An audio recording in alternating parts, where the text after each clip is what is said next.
देखिए, सबसे पहला जो काम है, सामान्यतया 95% जो मानव हैं उनको स्थूल शरीर की शुद्धि की आवश्यकता है।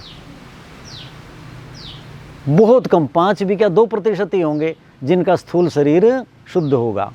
प्राकृतिक चिकित्सा वाले तो वर्ष भर बताते रहते हैं, करते रहते हैं। तो हमें मोटे रूप से क्या ध्यान देना है, यदि मैं प्राकृतिक चिकित्सा की दृष्टि से कहूँ, श्वेत सार का सेवन नहीं करना उपवास में।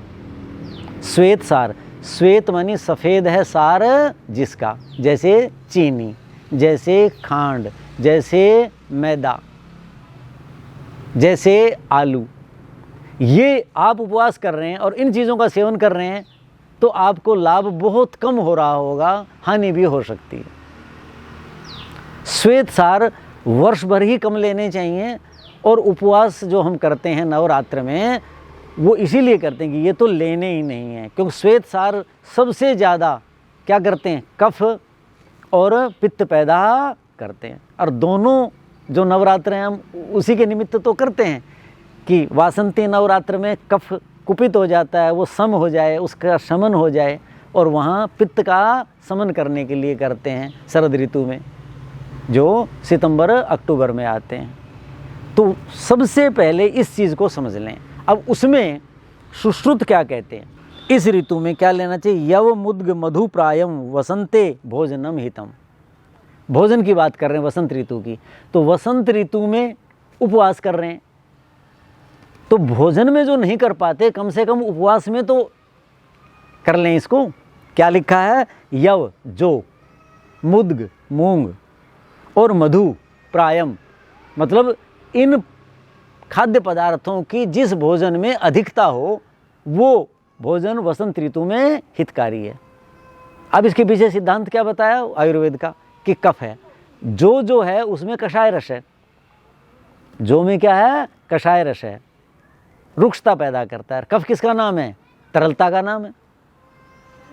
मुद्ग मूंग, मूंग जो है वो भी एकदम बीमार हो कोई व्यक्ति हो, बहुत हल्का, उड़द की दाल नहीं लिखी ना इसमें, क्योंकि उड़द बहुत ज़्यादा कफ पैदा करता है, बहुत गरिष्ठ है, बहुत उससे मांस मेद आदि बनता है, तो वो नहीं, इसलिए मूंग में हल्का सा कषाय रस है और वो कफ पैदा नहीं करता, बहुत सुपाच्य सरल है। और मधु, शहद जो है वो कषाय अनुरसम है। किसी को खांसी जुकाम हो जाए सर्दी में भी आप देखो शहद चाटने के लिए देते, क्यों, कि वो कफ को सुखाता है।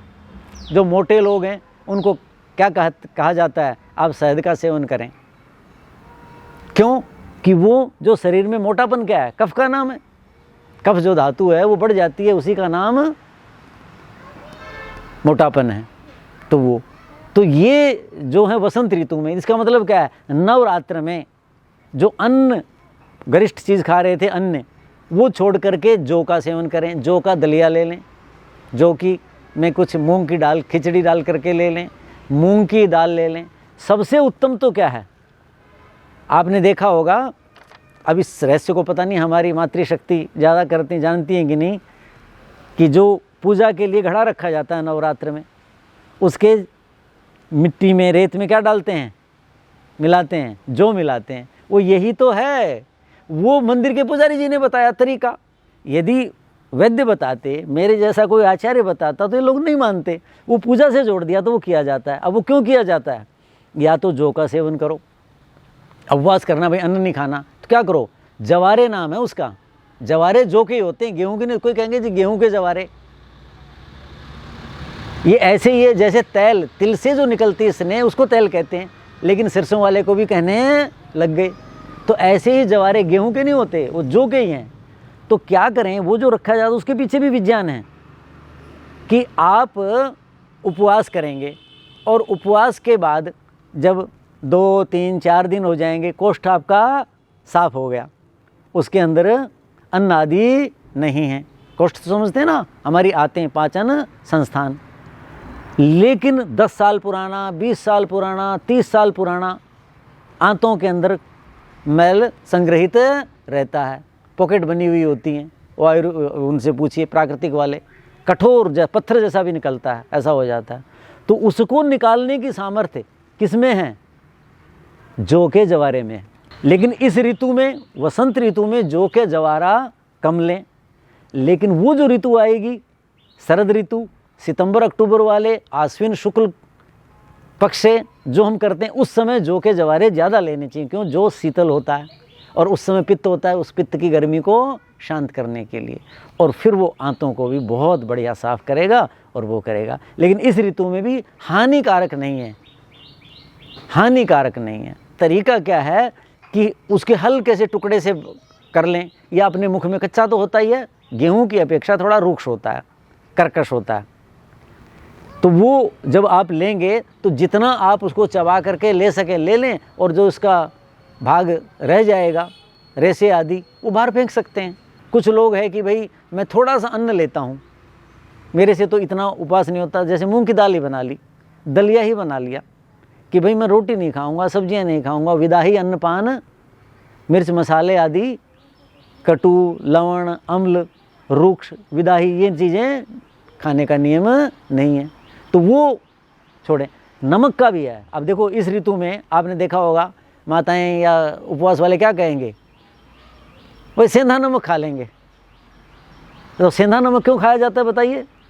सेंधा नमक मीठा नमक होता है। हजारों हजार साल पहले जो सिंध है वहाँ समुद्र था, हो सकता है लाखों साल पहले हो, वो जल तो सूख गया प्राकृतिक कारणों से, और वो जो जल है प्रकृति की भूमि के गर्भ में सूर्य के ताप से, ऋतुओं से, उसका सारा विष समाप्त हो गया। ये जो समुद्री नमक है ये विषैला होता है, ये अम्ल पैदा करता है, बाल जल्दी झड़ते हैं, वलित पलित जल्दी व्यक्ति झुर्रियाँ पड़ जाती हैं, बाल पक जाते हैं, यानी एजिंग जिसे कहते हैं ना, जल्दी व्यक्ति में आयु की अगली से अगली अवस्था आती है, इसलिए इसका निषेध है। और वो क्या है? मधुर, इसका विपाक क्या है? अम्ल विपाकी है समुद्री नमक। इसका विपाक यानी पचने के बाद अम्ल पैदा होगा। और वो जो सेंधा नमक है वो क्या है? भूगर्भ से निकाला है, जैसे रॉक साल्ट कहते हैं। वो आप देखेंगे थोड़ा डलेगा क्योंकि उसमें लवण की मात्रा कम है, मधुर रस भी है, और उसका विपाक मधुर है। उसका विपाक क्या है? मधुर है। और वो विदाही नहीं है, वो तामसिक नहीं है, राजसी नहीं है, इसलिए उसका भी सेवन न करें, क्योंकि लवण तो है उसमें लेकिन उतना नहीं है, उतना हानि नहीं करेगा। लेकिन हमारे यहाँ तो बहुत पवित्रता का ध्यान रखा जाता है ना, इसको तो देवी देवताओं से, पूजा से, अध्यात्म से जोड़ा हुआ है, तप से जोड़ा हुआ है नवरात्र को, तो उसके लिए उसका भी जो त्याग कर दें। लेकिन जो नहीं करते उनके लिए कहा कि भाई ये डाल लें, ये थोड़ा सा ले लें, तो उसका ही विधान करता बता रखा है। तो जवारे जो हैं, आप जो चीज़ खा रहे हैं, उबाल करके ले रहे हैं, कुछ ले रहे हैं, उसके अंदर भी डाल करके ले सकते हैं, तो वो और थोड़ा पाचन में आसानी होगी।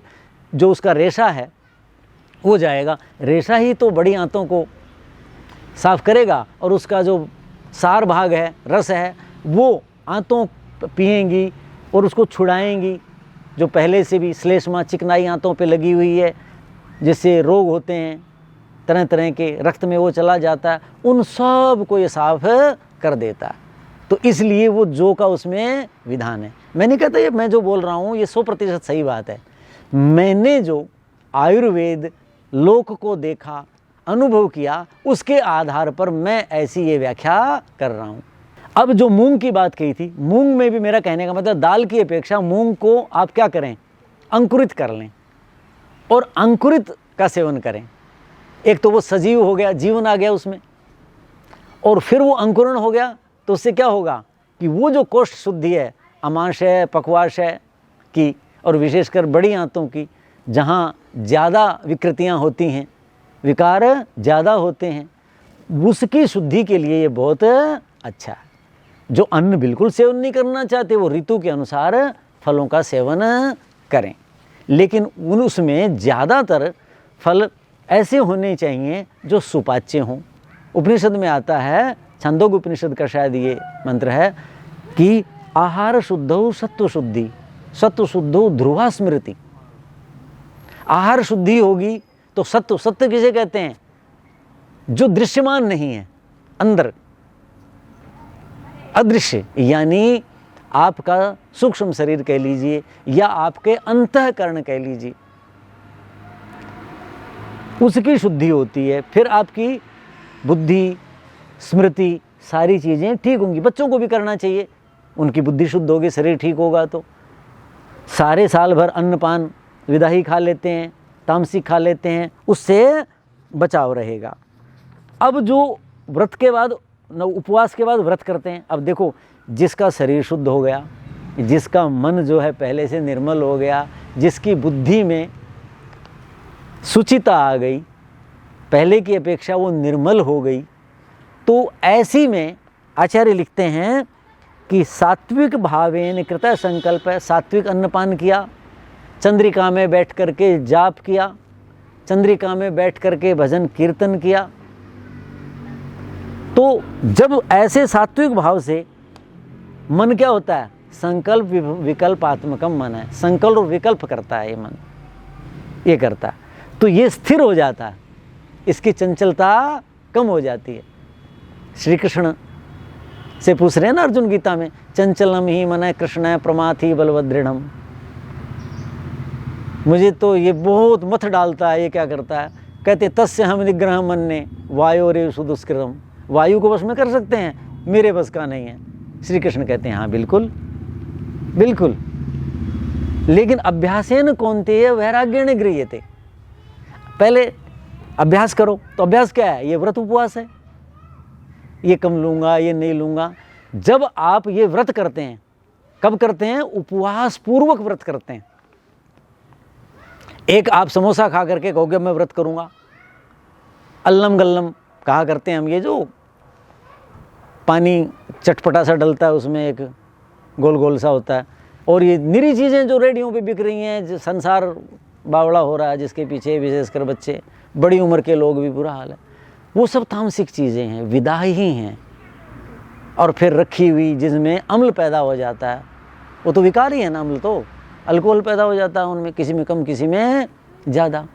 तो वो करके मैं संकल्प लेता हूँ कल से ऐसा उत्तम कार्य करूँगा, किसी को अपशब्द यानी जिसे गाली कहते नहीं दूंगा, मैं क्रोध नहीं करूँगा, किसी की हानि नहीं करूँगा, प्रातःकाल समय से उठूँगा, बिना स्नान किए कुछ ग्रहण नहीं करूँगा। ये सारी चीज़ें जो कर सकते हो कर, एक आप कब करोगे? नवरात्रों में उपवास करो, चंद्रिका में बैठो, जाप करो। तो वही बात आचार्य लिखते हैं, सात्विक भावेन कृत संकल्प स्थिरो भवति, स्थिर होता है। संकल्प मन का काम है। मन के बाद क्या है? बुद्धि। बुद्धि क्या है? अध्यवसाय, निर्णय करती। तो क्या कहा? तेन ही सुस्थिरा सरला शोभना। बुद्धि स्थिर हो जाती है, सरल हो जाती है, निर्मल हो जाती है, उसमें प्रसन्नता आ जाती है। गीता में ना प्रसादे सर्व दुखाना, प्रसाद का मतलब बुद्धि निर्मल हो जाती है, हलचल नहीं रहती कुछ भी। सर्व दुखाना मानी, तो जीवन यात्रा सरल हो जाती है। फिर हम जीवन यात्रा के लिए तो कर रहे हैं ना सारा। तो पहला जो कार्य है उपवास का, वो क्या है? स्थूल शरीर की शुद्धि, वो आहार विहार और ये सारी चीज़ें। और व्रत से क्या होता है? जो सूक्ष्म शरीर, सूक्ष्म शरीर क्या होता है कि मन बुद्धि, पांचों ज्ञानेंद्रियां, सूक्ष्म भूत, इनको मिलकर के जो है सूक्ष्म शरीर होता है, ऐसा दर्शन शास्त्र में लिखा है। वो जो सूक्ष्म शरीर है वो क्या करता है? ये स्थूल शरीर तो इस जन्म में सबके सामने मिट्टी में मिल जाएगा, कोई भी पद्धति हो, अग्नि की हो, कोई भी हो। लेकिन सूक्ष्म शरीर के लिए आचार्य लिखते हैं उसी के अंदर सारे भाव रहते हैं हमारे, और वो संसरती एक जन्म से दूसरे जन्म में जब हम जन्म लेते हैं जाते हैं, तो वो सारे हमारे भावों को ढोता फिरता है जन्म जन्मांतर तक, जब तक मनुष्य की मुक्ति नहीं हो जाती। तो उसकी शुद्धि भी तो जरूरी है, उसके लिए व्रत जरूरी है।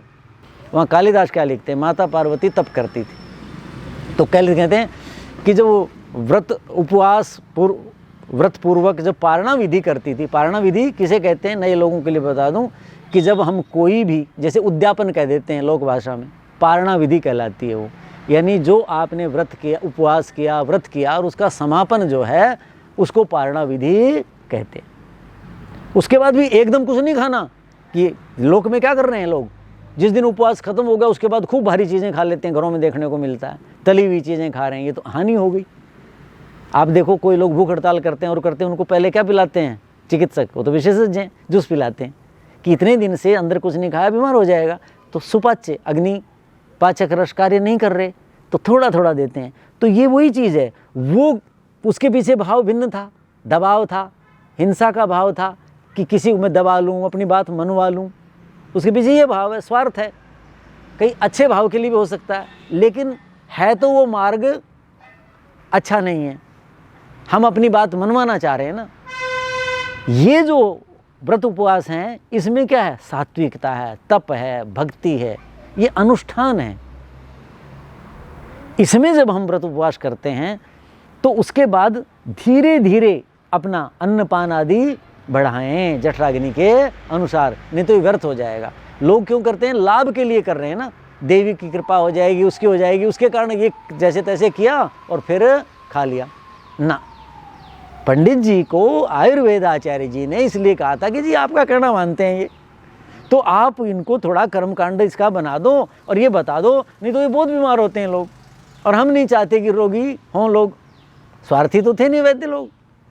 तो वो पद्धति बताई थी, और उससे क्या है, शारीरिक और मानसिक यानी अंतःकरण, मन और बुद्धि, स्थूल शरीर और सूक्ष्म शरीर दोनों को शुद्ध करना है, ताकि व्यक्ति अगले जन्म में भी जाए तो अच्छे भाव लेके जाए, अगले जन्म में भी जाए तो अच्छे संस्कार लेकर के जाए।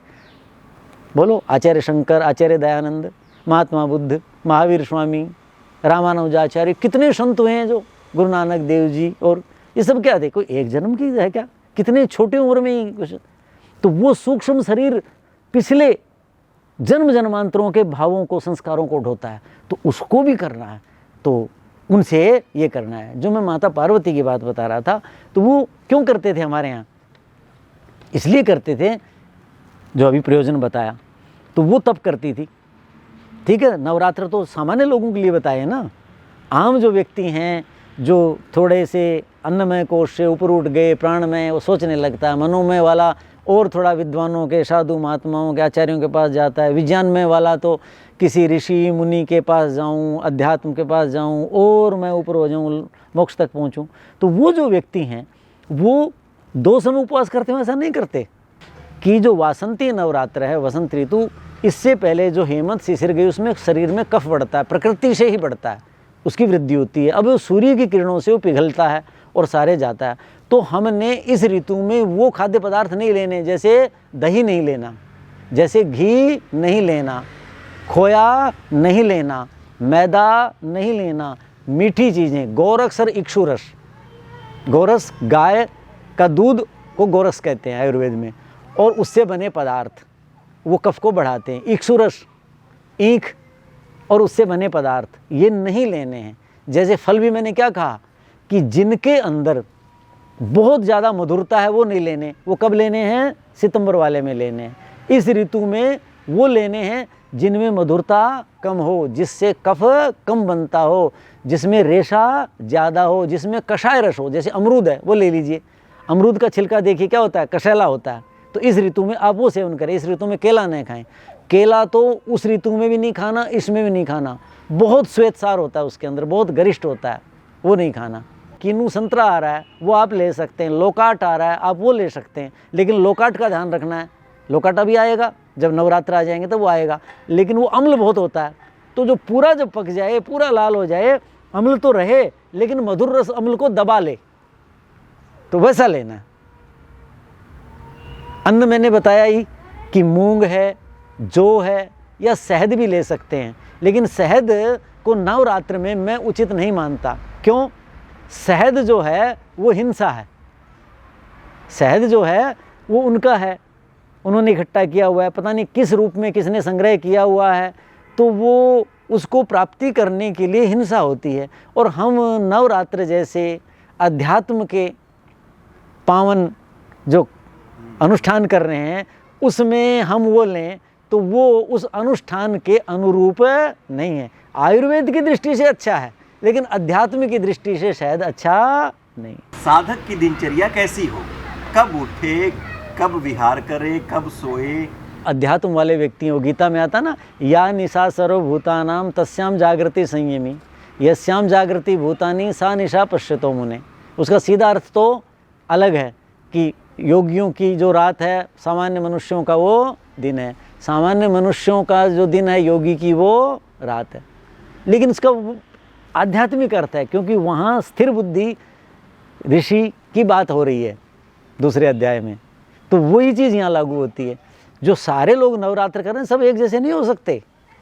अन्नमय कोश के लोग हैं वो भी कर लेते हैं कुछ, प्राणमय वाले तो करते ही हैं काफ़ी, क्योंकि पंडित जी ने कहा है मानना ही मानना है। मनोमय वाले संकल्प विकल्प करता है ना मन, तो उधर भी हो जाते हैं, प्राणमय और विज्ञानमय वाले की तरफ भी चले जाते हैं। उनमें दो भेद हो जाते हैं और सदा एक बुद्धि रहती भी नहीं है मनुष्य की। किसी दिन मन कर रहा है कि वो अरे वो अच्छा कर रहे थे, उन्होंने तो ये किया था मैं कर लूँ, कर अरे मेरे बस का तो है नहीं भाई, वो जो विज्ञान में कोश वाले ऐसा कर रहे थे मैं तो यही कर लूँगा, तो वो प्राणमय की तरफ भी आ जाता है। तो ये जो अलग अलग स्तर है, तो क्या होता है कि ये स्तर क्या है, वहाँ योगी क्या कहता है योगी के बारे में, जो श्री कृष्ण महाराज कह रहे हैं अर्जुन को कि भाई सामान्य मनुष्य जिन विषयों में सोए रहते हैं, रात्रि का मतलब क्या हुआ, सोए रहते हैं, जीवन के पुरुषार्थ के बारे में, जन्म जन्मांतर के बारे में, संस्कारों के बारे में मैं और आध्यात्मिक उन्नति कर जाऊं। सामान्य मनुष्य उस में सोया रहता है और योगी उसमें क्या करता है, जागता है। उसका दिन है मतलब क्या, उसमें वो जागता है, जागरूक रहता है, उसके प्रति सचेष्ट रहता है। और जिन विषयों में ये मनुष्य जाग रहा है, ये खा लूँ वो पी लूँ, कब ये नवरात्र जाएंगे, वो तो ये खा रही थी बहन जी, मेरी मम्मी तो ये खाया करती, मेरी नानी तो ये, मेरी दादी तो ये, क्या हो गया वो भी तो ले रहे हैं हम भी ले लें, इसमें जागरूक हैं। जागे हुए मतलब क्या है, इस तरफ ही जिनका ध्यान है, सचेष्ट हैं सामान्य मनुष्य। योगी इस विषय में सोया हुआ है और ये व्यक्ति उधर सोए हुए हैं कि क्या अच्छा करूं, क्या अच्छा करूं, क्या अच्छा करूं, उधर ध्यान ही नहीं होता। अरे क्या फ़र्क पड़ता, अरे छोड़ो ना, किसको मोक्ष मिला है, अरे किसने क्या उन्नति कर ली, ऐसा कुछ नहीं होता। तो ये क्या है, सामान्य अन्नमय और प्राणमय कोश वाले उस विषय में सोए हुए हैं, अध्यात्म के मार्ग में, मुक्ति के मार्ग में। कि पार्वती जब पारणा विधि की उन्होंने अपनी, नवरात्र शब्द नहीं है वहाँ कालिदास के कुमार संभव में, लेकिन वो तपस्या कर रही हैं, तो तपस्या की पारणा विधि क्या होती थी, स्वयं उपस्थित अम्बु केवलम, स्वयं अपने आप भी जल लेने या नहीं भी, स्वयं उपस्थित का मतलब क्या हुआ, प्रकृति से जो मिला हुआ। एक तो वर्षा, दूसरा क्या है, अवस्याय ओस, वायु में जो प्रातःकाल नमी होती है कि नहीं होती, कितना जल होता है उसके अंदर। आप घास पे देखिए और चीज़ों पे देखिए, तो आप उस जल उससे श्वास लेंगे तो आपके शरीर के अंदर श्वास के माध्यम से जल गया कि नहीं गया। जैसे वर्षा ऋतु में आप हैं, जिस दिन खूब वर्षा है कुछ, कितनी बार लघु शंका जाते हैं, क्यों जा रहे हैं, क्योंकि वायु में इतनी नमी है। तो हमारे शरीर की त्वचा जो है उसके माध्यम से, श्वास के माध्यम से जल मिल रहा है या जल निकल नहीं रहा। तो अयाचित उपस्थित का मतलब है प्रकृति से ही, जो वायु से, वर्षा से, इन्हीं से जो जल मिल जाता था। या पार्वती क्या करती थी, अपर्णा कहते थे उसको, यानी पेड़ के पत्ते वगैरह ये तो लेना खुद गिर जाते थे, ऋषि मुनि वो लिया करते हैं, तो वो भी छोड़ दिए थे उसने, कहते हैं। तो कहते हैं कि वो जल लेती थी जो प्रकृति से बिना मांगे मिल गया। और जो मैंने सोचा अयाचित का मतलब ये है। फिर क्या कहा, रसात्मकस्य उडुपते रश्मयः। जब मैं ये साहित्य पढ़ता हूँ, आयुर्वेद पढ़ता हूँ, धर्मशास्त्र पढ़ता हूँ, ज्योतिष पढ़ता हूँ, उसके बाद मैं किसी निष्कर्ष पे पहुँचता हूँ और फिर पांचवी चीज़ लोक में देखता हूँ, अनुभव करता हूँ। तो वहाँ क्या लिखा, रसात्मक से, सूर्य क्या है, आग्नेय है, रस नहीं है उसमें, रुक्षता है। और चंद्रमा क्या है, रसात्मक है, रस ही है आत्मा जिसकी, सब में रस का संचार करता है। वो शीतल है, वो आह्लादक है। उसकी चंद्रिका कैसी है, पतिरौषधि नाम कहा ना चंद्रमा को, औषधियों का वो स्वामी है। तो रसात्मक से उड़ूपते है, चंद्रमा की जो किरणें हैं वो उसकी पारणा विधि होती थी। यानी इतनी सूक्ष्म अनुभूति थी माता पार्वती की कि वो चंद्रमा की किरणों से भी अपने शरीर की आवश्यकता पूरी करती थी। और देखो चंद्रमा का संबंध किससे है? सूक्ष्म शरीर से। चंद्रमा मनसो जाता है, ऐसा वेद में लिखा है। विराट पुरुष के मानस तत्व से चंद्रमा का जन्म हुआ है। तो हमारा अब देखो अमावस्या पूर्णिमा वगैरह को यज्ञ का विधान है कि नहीं है? ये कार्य नहीं करना, ये नहीं करना, पर्व माना गया। उन दिनों क्या होता है? हमारे शरीर में जलीय अंश ज़्यादा है, 60% से भी 65-68 कितना बताते हैं वो है। तो इसका प्रभाव पड़ता है। जैसे समुद्र में, बड़े जलाशयों में, ऐसे ही हमारा शरीर भी बहुत बड़ा जलाशय, जितना पिंड है उसमें इतना जल। जैसे पृथ्वी पे जितना जल है स्थल की अपेक्षा, ऐसे ही हमारे शरीर में भी तो उस पर प्रभाव पड़ता है उसका। लेकिन आम व्यक्ति को पता नहीं पड़ता। तो ज्यों ज्यों हम अपनी साधना करते हैं, ज्यों ज्यों हम विदाही अन्नपान से दूर होते हैं, ज्यों ज्यों कछुए की तरह सांसारिक अन्य चीज़ों से अपने अंतःकरण और बाह्य जो ज्ञानेंद्रियां, विशेषकर जिसे आप सेंस कहते हैं, कर्मेंद्रियों के बाद छोड़ दिए, ज्ञानेंद्रियां, उनको और स्वच्छ निर्मल करते हैं तो हमारी अनुभूति बढ़ जाती है, वो बढ़ जाती है। तो पार्वती की ये स्थिति थी। तो वो चंद्रमा की किरणों से भी क्या करती थी? अपने शरीर की आवश्यकता, जो उसके शरीर को संचालन के लिए, पूजा उपवास के लिए, साधना के लिए, बैठने के लिए शक्ति चाहिए ना। जो बीमार होगा, कमज़ोर हो, बैठ सकता है क्या? मैं बैठ नहीं सकता, इसका मतलब शक्ति नहीं है। रोगी कहता है ना, वृद्ध कहता है ना। फिर तो बैठने के लिए उतनी शक्ति पार्वती को, यानी ऐसी अनुभूति थी। तो भारत में जो जैन परंपरा है, मेरी कक्षा में एक विद्यार्थी छात्रा पढ़ा करती थी। 1 महीने वो निराहार रही, केवल जल पे रहती थी। मैं कहा बिटिया तू गिर जाएगी कहीं, क्यों आती है? नहीं गुरुजी मुझे कुछ नहीं होता। कॉलेज में बच्चे 1 महीने। तो जैन परंपरा में भी ऐसी चीज़ें हैं। ये सारी क्या हैं? सृष्टि आयुर्वेद के आधार पर है, ज्योतिष के आधार पर है। उनके ये नियम हैं, उस ऋतु में करना है, उस ऋतु में करना है। तो आयुर्वेद बताता है, ज्योतिष का आयुर्वेद का आचार्य अध्ययन करता है, शरीर पे उसका क्या प्रभाव पड़ता है, उसको अध्यात्म से जोड़ा जाता है। तो ये जो नवरात्र हैं ये इस रूप में हैं। तो हम जब वासंती नवरात्र करें तो हर वो चीज़ करें। लेकिन मान लो कोई व्यक्ति कफ प्रकृति का है, किसी के जोड़ों में दर्द है, तो वो चंद्रिका में जब बैठे वसंत ऋतु में, तो वो कुछ ओढ़ करके बैठे। क्योंकि कई बार जल्दी नवरात्र आ जाते हैं, जब हर साल 11 दिन का फर्क पड़ता है ना चंद्रमा के अनुसार। तो जब पहले आ जाते हैं, जैसे अगले साल और पहले आएंगे, इस बार पिछले साल से पहले आए थे क्योंकि मलमास था। तो ऐसे वो लोग ओढ़ करके बैठे, चंद्रिका की तरफ मुंह करके। सूर्य की तरफ मुंह करने का नियम नहीं है, अर्कम पृष्ठतः सेवेत, सूर्य का पीठ से सेवन करने का नियम है। लेकिन चंद्रमा को आप मुख से सेवन करें। वो थप्पड़ नहीं मारता, सूर्य तो थप्पड़ मारता है। न तेजस्वी सहते तेजस्वी न तेज है, ये नेत्र है ना, ये हमारा तेज है। सूर्य सहन नहीं करता, उसे कहता चुप, बंद कर देता है एकदम से। तो इसलिए सूर्य का नियम है पीठ से सेवन करो। लेकिन चंद्रमा शीतल है, आह्लादक है, लाड प्यार करता है हमसे, वो रसात्मक है। उसकी चंद्रिका तो साक्षात अमृतमयी किरणें हैं। तो उनमें बैठें, ओढ़ करके बैठें। खांसी जुकाम है, कुछ है, उपवास करना है तो गुनगुना जल लेकर के बैठें। जब ऐसी तंगी आए तो उसका सेवन करें। तो ये चीज़ें मोटे रूप से सिद्धांत में, अलग अलग चीज़ें बताऊं तो बहुत पदार्थ हो जाएंगे, लेकिन मोटा ये है जिससे कफ की वृद्धि होती है वो न लें, जिसके पचने में देरी होती है वो न लें।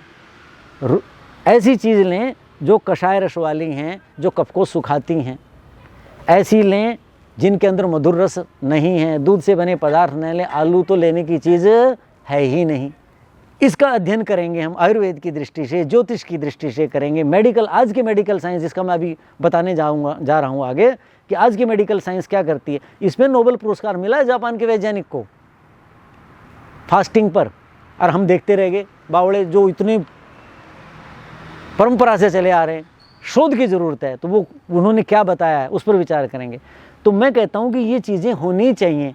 तो हाँ, इसमें क्या है, कमज़ोरी नहीं आती, कमज़ोरी नहीं आती है। ये जो स्थूल शरीर है, इसका जो कलेवर है, उसकी दिवाली की सफाई है, समझो। जैसे दिवाली पे सफाई करते हैं ना सारी साल की, क्यों? कि जो चीज़ थोड़ी होगी काम आ जाएगी, रख लो, चाहे वो ख़राब हो गई हो, इकट्ठी करते रहते हैं। दिवाली पे क्या करते हैं, अरे भाई जो काम की नहीं निकालो, दे दो कबाड़ी वाले को, फलाना, यानी जो काम की वही रखते हैं और सारा फेंक देते हैं। तो ये 2 बार दिवाली मान लो।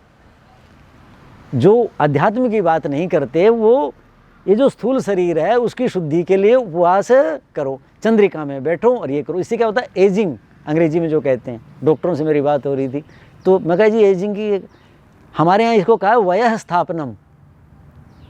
क्या होता है, वयस कहते हैं अवस्था को, आयु अलग चीज़ है, आयु अलग चीज़ है और अवस्था अलग चीज़ है। बाल, शिशु, बालक, लड़का जिसे कहते हैं, युवा, प्रौढ़ी और वृद्धा, ये अवस्थाएं हैं। उस अवस्थाओं के अनुसार शरीर की अवस्था अर्थात वो इंद्रियां काम करें, वैसा वैसा वो कार्य करें अवस्था के अनुसार। सदा एक जैसी नहीं होंगी क्योंकि तो पूरी होंगी। जैसे कहते हैं ना, व्यक्ति चला जाता है तो कहते हैं जी पूरा हो गया। कितना अच्छा शब्द है ये। मतलब क्या हुआ कि बस जो जो आँख का जो काम था पूरा हो गया, कान का जो काम था पूरा हो गया, हृदय का जो काम था वो पूरा हो गया। सब मिलने का नाम वो तो पूरे हो गए जी। कहेंगे जी वो नहीं मिले बहुत देर, बोले जी वो तो 1.5-2 साल पहले पूरे हो गए थे, वो तो जी 6 महीने पूरे हो गए। हाँ भाई मैं तो बहुत साल में आया हूँ। कितना प्यारा शब्द है, कहीं मर गए जी, ना ना ना। तो ये चीज़ है, हम इसको मानेंगे तो हम सृष्टि की व्यवस्था को मान रहे हैं कि प्रकृति जो है वो हमें धीरे धीरे पूरा कर रही है। तो उपवास से क्या आता है लाभ, शरीर जो है उसकी कार्य क्षमता में वृद्धि होती है।